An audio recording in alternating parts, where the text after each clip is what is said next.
Mavs, walang kalaban-laban sa Cavaliers. Game winner ni Durant, naghatid ng panalo sa dikitang laban kontra Pelicans. At Warriors, bakit nawala bigla si Horford, Seth Curry at Post laban sa Wolves? Si Evan Mobley ay nakapagtala ng 23 points sa kanyang season high tying na 29 points sa first half, habang si Donovan Mitchell ay nagposte ng 24 points at 8 assists na nagdala sa Cleveland Cavaliers sa panalo laban sa host na Dallas Mavericks sa unang laro ng kanilang home and home series. Si James Harden ay may 17 puntos, 7 rebounds at 7 assists habang nananatiling matatag ang Cavaliers sa ika-4 na pwesto sa Eastern Conference at umangat sa record na 24-10 mula noong December 29. Maghaharap muli ang dalawang teams sa Lunes, March 16 sa Cleveland. Ang Rookie of the Year candidate na si Cooper Flagg ay umiscore ng 25 points at si Najee Marshall ay may 17 points at 7 rebounds para sa Mavericks na natalo sa Sham sa kanilang huling 10 laro at may record na 3-1-9 mula January 24.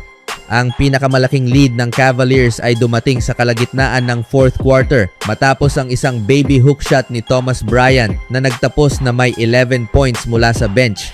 Nakagawa ang Cleveland ng 72 points sa paint, sinamantala ang pagkawala ng Maverick center na si Daniel Gafford. Samantala, si Klay Thompson ng Dallas ay nag-shoot ng 0 of 5 mula sa 3-point range na nagtapos sa kanyang sunod-sunod na 49 games na may naipasok na 3-pointer.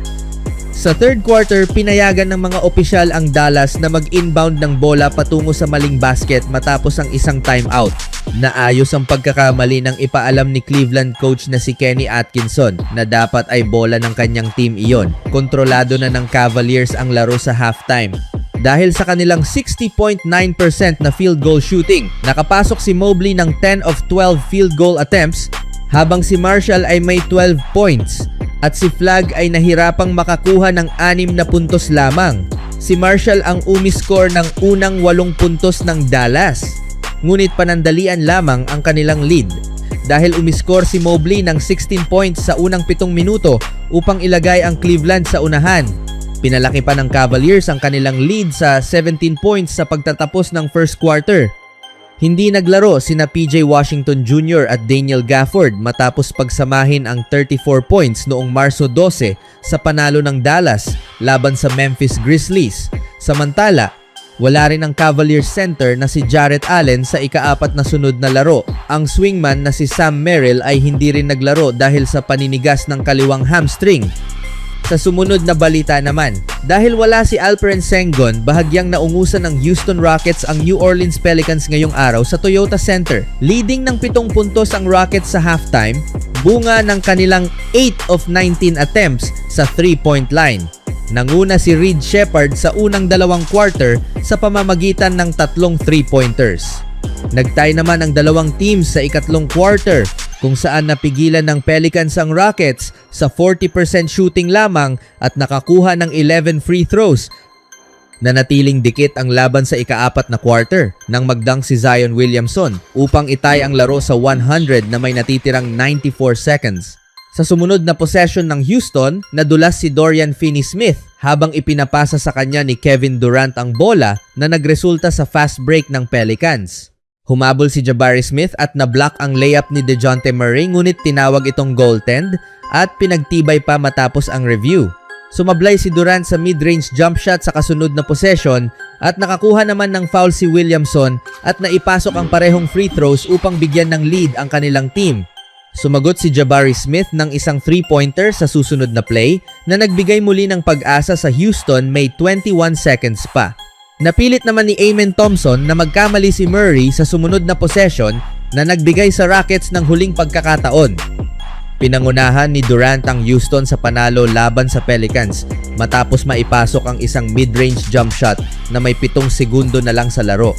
Nakatulong ang matibay na depensa ni Finney-Smith sa huling inbound ng New Orleans upang maselyuhan ang panalo. Nanguna sa scoring si Murray na may 35 points habang si Durant ay may 32 points. Bagamat mababa pa rin ang pwesto ng Pelicans, mas gumanda ang kanilang laro kamakailan matapos bumawi mula sa 3-22 na simula ng season. Pinili ni Coach Ime Udoka na gawing starter si Finney-Smith sa halip na sina Capela o Sheppard. Kahit hindi siya nakapuntos, nakatulong siya sa rebounds, assists at depensa. Naglaro ng mahusay si Thompson na may 23 points, 12 rebounds at 8 assists na may malaking kontribusyon habang nasa court. Binabantayan din ng Rockets ang kondisyon ni Finney-Smith habang papalapit ang playoffs. Madalas na pinababayaan ng mga kalaban si Thompson sa labas dahil hindi siya kilala sa 3-point shooting, ngunit pinatunayan niyang kaya niya ito laban sa New Orleans sa pamamagitan ng 2 tres.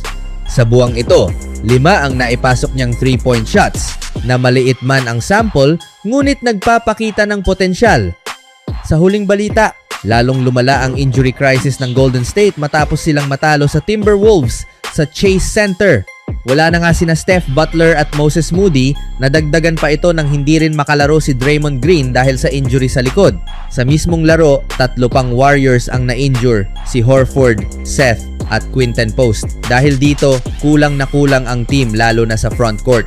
Kahit naglaro si Kristaps Porzingis ng 20 minutes sa kanyang ika-4 na laro sa team, napilitan si Coach Steve Kerr na gamitin ang forwards na sina Malevi Leons at Gui Santos bilang center sa malaking bahagi ng second half. Matapang na lumaban ang Golden State sa huling bahagi ng laro at muntik pang makabawi sa isang nakakagulat na comeback victory.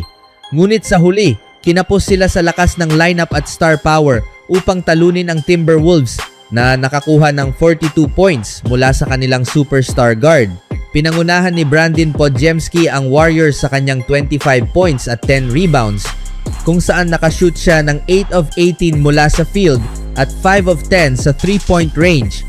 Ang kapwa-batang player na si Santos ay muntik na ring magkaroon ng sariling double-double matapos magtala ng 17 points at 8 assists sa team-high na 37 minutes ng paglalaro.